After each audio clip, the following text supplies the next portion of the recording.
당정청이 근로시간 단축식과 관련해서 올 연말까지 6개월간 처벌 대신 계도 기간을 갖기로 합의했습니다.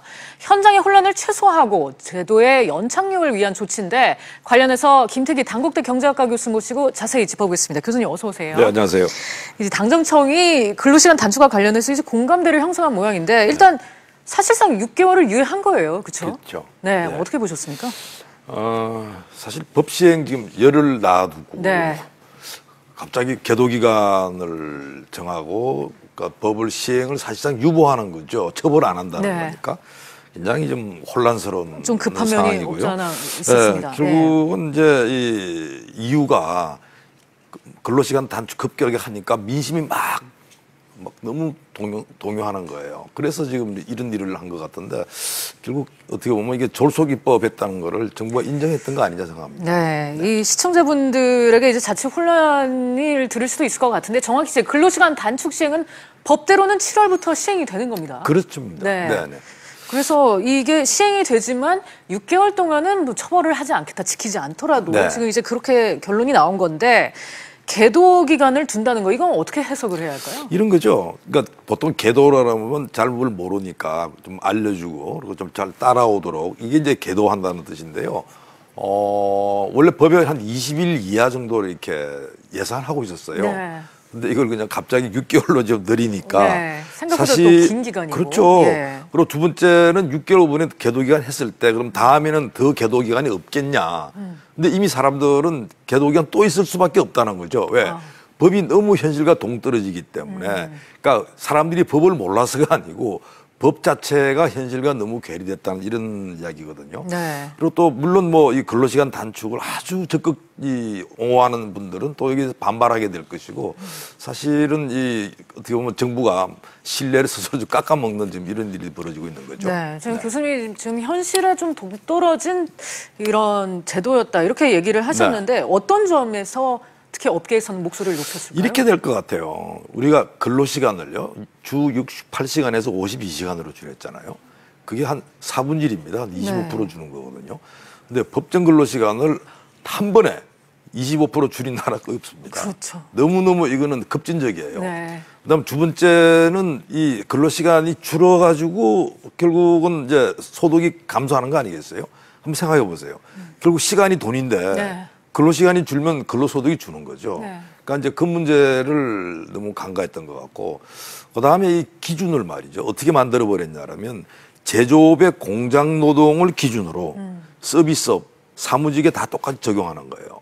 그러다 보니까 이거 근로시간 맞아요? 아니에요? 그러니까 정부가 가이드라인을 발표했는데 더 혼란만 키운 거예요. 그러니까 사실 이제 이런 부분들은 법을 만들 때 이미 예고됐던 거지만 지금 이거를 뒤늦게 지금 수습하려고 하는 거죠. 네, 이 근로시간 단축과 연결해서 계속 또 얘기가 나오는 게 바로 포괄임금제입니다. 주 이제 52시간 근무제를 정착시키기 위해서는 포괄임금제 개선도 필요하다. 이제 이런 얘기들이 나오는데 이거는 또 어떻게 봐야 합니까?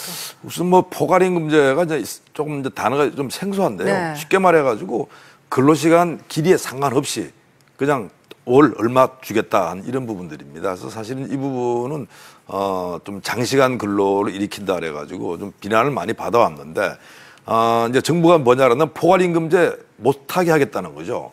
못하게 하겠다는 거고 따라서 이제 이 포괄임금제를 만일 못하게 하게 됐을 때 근로시간은 분명히 줄 게 뻔한데 근데 문제가 있어요. 왜?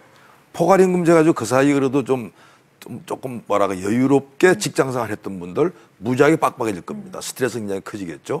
그다음에 이제 사업주도 아주 시간을 철저하게 챙기게 될 거란 말이죠. 그래서 따라서 이 포괄임금제 개선이라고 하는 게 한 면만 너무 본 거 아니냐. 다른 한 면은 어떻게 보면 이 사무직들 주로 이야기인데 사무직들 일이라는 게 뭐 업무 시간이랑 그다음에 좀 자기 여가 시간이랑 경계 구분이 모호한 경우도 많거든요. 근데 그걸 두부 자르듯이 이게 자르다 보니까 결국 부담은 근로자한테 돌아가지 않을까 이런 걱정이 됩니다. 그렇군요. 특히 이제 또 영향을 받을 게 이제 저소득층이 아닐까 그런 생각이 드는데 어제 이제 당정청 회의에서 저소득 일자리 대책과 관련해서 얘기가 나왔습니다. 그래서 다음 달 초 개선책을 발표하기로 했는데 뭐 좀 골자가 나왔을까요? 아니요, 아직은 내용은 없는데요. 지금 정부가 저소득 일자리 대책을 미리 지금 이야기하는 이유는 네. 요번에 근로시간 단축을 했을 때 타격이 가장 큰 계층이 누구냐 그러면 대기업보다 중소기업이고 그렇죠. 정규직보다 비정규직이고 그러니까 결국은 좀 살기 어려운 이 근로자들 저임금 근로자들이 타격이 훨씬 큰 거예요.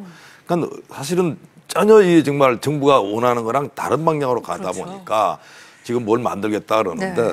지금 뭐 정부에서 이야기하는 부분은 뭐 결국 재정을 정말 화끈하게 풀어가지고 돈으로 한번 해결해 보자는데 제가 볼 때 그거 가지고는 뭐 어림도 없다고 봅니다. 그렇다면 어떻게 해야 합니까? 교수님? 결국은 이 근로기준법 부분을 좀 현실화해야 됩니다. 네. 네, 현실화해가지고 근로시간 단축도 좀 단계적으로 속도를 조금 어떻게 보면 조절해야 돼요. 네. 어떻게 한 번에 25%를 줄입니까? 그다음에 그 사이에 이제 이 생산성이 올라가도록 이렇게 이 중소기업이나 이런 쪽에 좀 지원을 해가지고 사실상 근로시간이 줄어도 소득은 줄지 않도록 네. 하는 이런 장치가 같이 가야죠. 네. 사실 그 이야기는 기존의 현재 근로기준법이나 그다음에 근로시간 단축 정책을 전면 다시 재검토하라는 이런 뜻이 되겠습니다. 네. 네. 그러니까 속도 조절이 필요하다고 지금 그렇습니다. 교수님 말씀을 해주셨는데 네, 그리고 현실적으로도 네. 가야 되고요. 네. 그러니까 근로 시간이 줄어도 소득이 줄지 않게 한다는 거 참 쉽지는 않을 것 같습니다. 네. 근데 문재인 정부가 소득주도 성장을 계속해서 강조해 그렇습니다. 왔잖아요. 그래서 네. 일각에서는 뭐 속도 조절 얘기도 나오고 해서 이게 좀 재설정이 필요한 거 아니냐 이런 지적이 나오고 있습니다. 이런 것 같아요. 소득주도 성장의 문제점은 지금 여러 데서 지적이 나옵니다. 네. 우선 뭐 국내에서 뭐 저부터 해가지고 지적을 했었는데 이제는 OECD까지 나와가지고 소득주도 성장상에 문제가 있는 거 아니냐. 네. 최저임금 해가지고 고용이 감소한 거 아니냐. 이게 이제 OECD 어제 네. 이 보고서예요. 나왔죠. 예, 그렇습니다. 네. 그다음에 이 근로시간 단축 관련돼가지고 지금 뭐 청와대 민원들이 본물처럼 올라오거든요. 아, 이쯤 되면 소득주도 성장에 대해 가지고 한번 다시 되돌아보고 정비를 하든지 아니면 지금 정부가 대통령이 뭐라는 이야기를 하시냐라면 혁신성 성장도 한다 그랬거든요. 혁신 성장을 하게 되면 생산성 올라갑니다. 혁신 성장으로 과감하게 좀 전환을 하든지 네. 어떻게 보면 지금 이 상태에서 은거주춤 소득주도 성장한다고 막 고집을 피우다 보게 되면요. 사실은 요번에 계도 기간 뭐 6개월 열흘 전에 발표한 혼란 이상의 혼란이 계속 나올 거라 생각합니다. 네. 또 다른 계도 기간이 필요하다는 이야기가 나오질 않겠나. 그리고 이게 어떻게 보면 고용 대란이 이제 생겨버려 가지고 지금 근로시간 혼란인데요. 이제는 고용 대란으로 이렇게 이어졌을 때 그때는 사실 정부가 수습하기가 굉장히 어렵다는 네. 점 말씀드립니다. 네, 문재인 정부가 내놓은 경제 정책 그 취지는 정말 공감이 가는데 좀 현실에 가까운 그렇습니다. 그런 정책이 또 필요하지 않을까 네. 그런 생각이 들었습니다. 교수님 오늘 말씀 감사합니다. 네, 감사합니다.